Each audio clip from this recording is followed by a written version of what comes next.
Assalamualaikum warahmatullahi wabarakatuh. Salam sejahtera buat kita semua. Perkenalkan, saya Nur Syamsi, calon guru penggerak angkatan 8 yang berasal dari Kabupaten Padang Pariaman dan juga sebagai seorang guru di SMA N 1 Tujuh Koto, Sumedang. Kali ini saya akan berbagi tentang koneksi antar materi modul 2.1 dari calon guru penggerak. Adapun tujuan pembelajaran pada koneksi antar materi ini adalah saya sebagai calon guru penggerak dapat membuat sintesa pemahaman dengan mengkoneksikan semua materi yang telah dipelajari sebelumnya untuk menjelaskan pemahaman tentang pembelajaran berdiferensiasi dan bagaimana mengimplementasikan.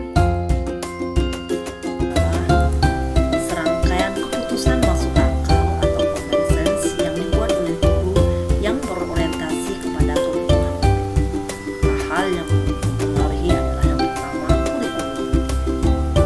Murid juga membutuhkan untuk mengetahui apa tujuan pembelajaran yang didefinisikan secara jelas.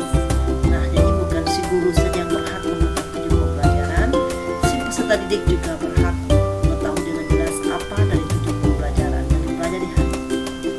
Berikutnya, bagaimana guru menciptakan lingkungan belajar yang mengundang murid untuk belajar dan bekerja keras untuk mencapai tujuan belajar yang tinggi.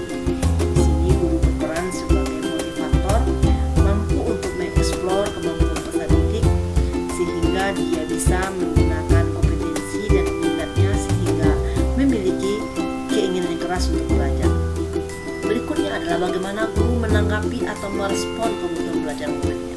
Yang kemudian, bagaimana penilaian berkelanjutan. Bagaimana guru tersebut menggunakan informasi yang didapatkan dari proses penilaian formatif yang telah dilakukan untuk dapat menentukan murid mana yang masih ketinggalan atau sebaliknya, murid mana yang sudah lebih dulu mencapai tujuan pembelajaran yang telah ditetapkan. Nah, yang terakhir adalah bagaimana kemampuan guru mampu menciptakan manajemen kelas yang efektif, di mana guru mampu menciptakan prosedur, rutinitas, metode yang memungkinkan adanya fleksibilitas namun juga struktur yang harus dilakukan oleh guru adalah menentukan kesiapan belajar murid.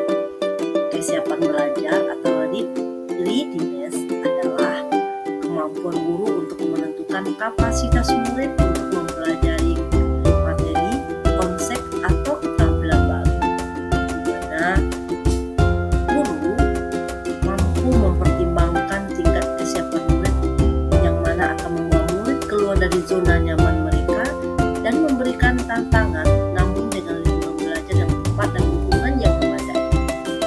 Mereka tetap dapat menguasai materi atau keterampilan bagus.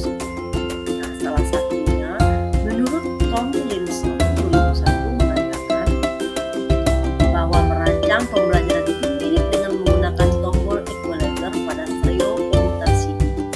Nah, seorang guru harus mampu membuat kombinasi suara yang terbaik dengan menggeser-geser tombol equalizer tersebut. Nah, adapun bentuk komponen dari tombol equalizer Tom Linson itu ada 6 perspektif.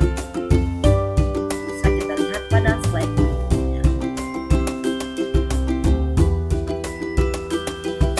Hal kedua dalam menentukan kebutuhan belajar murid adalah dengan menentukan minat. Minat merupakan salah satu motivator penting bagi murid untuk dapat terlibat aktif dalam proses pembelajaran. Maka, memahami kedua perspektif tentang minat akan membantu guru untuk dapat mempertimbangkan bagaimana ia dapat mempertahankan atau menarik minat murid-muridnya dalam belajar. Adapun bentuk perspektif minat itu ada dua, yaitu minat situasional dan kecenderungan individu. Minat situasional adalah sebenarnya peserta didik itu tidak berminat, tapi karena kepiawaian guru dalam mendesain sebuah pembelajaran menggunakan strategi dan metode sehingga peserta didik menjadi berminat. Sedangkan kecenderungan individu adalah memang benar-benar minat yang muncul dari individu dalam diri peserta didik. Jadi walaupun strategi kurang menarik, tetapi karena dia memiliki minat, maka dia tetap termotivasi untuk mempelajari. Poin ketiga untuk menentukan kebutuhan belajar murid adalah menentukan profil belajar murid. Profil belajar mengacu pada cara-cara bagaimana kita sebagai individu paling baik belajar. Nah, bagaimana seseorang bisa mengetahui bahwa ia belajar itu paling baik? Isinya adalah yang pertama dipengaruhi dalam lingkungan belajar. Misalnya suhu ruangan, tingkat kebisingan, jumlah cahaya, apakah lingkungan belajar terstruktur atau tidak terstruktur. Kemudian perilaku budaya seperti kata santai, terstruktur, pendiam, ekspresif, personal dan impersonal. Kemudian preferensi gaya belajar seperti ada gaya belajar audio, visual dan kinestetik. Nah, dari bentuk profil belajar murid, kondisi manakah yang memungkinkan peserta didik itu senang untuk belajar? Nah, si guru harus mampu memetakan profil belajar tersebut. Pembelajaran diferensiasi dibedakan menjadi tiga bentuk. Yang pertama yaitu diferensiasi konten. Diferensiasi konten ini berkaitan dengan apa yang kita ajarkan seperti materi, konsep, atau keterampilan yang perlu dipelajari berdasarkan kurikulum dan di mana dapat dilakukan dengan membedakan pengorganisasian, bukan mengubah atau menurunkan standar. Nah, diferensiasi konten ini berdasarkan kepada kesiapan belajar murid, minat murid, dan profil belajar murid. Yang kedua adalah diferensiasi proses. Mana diferensiasi proses ini adalah kegiatan yang memungkinkan murid berlatih dan memahami atau memaknai konten dengan cara membedakan proses yang harus dijalani murid sesuai dengan bakat dan minat peserta didik. Dan yang ketiga adalah diferensiasi produk, di mana produk ini berupa bukti yang menunjukkan apa yang murid telah pahami dengan cara membedakan atau memodifikasi produk sebagai hasil belajar murid, di mana hasil latihan, penerapan dan pengembangan apa yang telah dipelajari berdasarkan bakat dan cara dari peserta didik mengekspresikan hasil dari pembelajaran tersebut. Adapun keterkaitan modul 1.1 dengan modul 2.1 ini adalah bahwa pembelajaran diferensiasi dilaksanakan dengan memenuhi kebutuhan belajar murid sesuai dengan kodrat alam dan kodrat zaman berdasarkan filosofi Ki Hajar Dewantara. Sedangkan keterkaitan modul 1.2 dengan modul 2.1 adalah pembelajaran diferensiasi dilaksanakan oleh penggerak yang berpihak pada murid, reflektif, mandiri, kolaboratif, dan inovatif.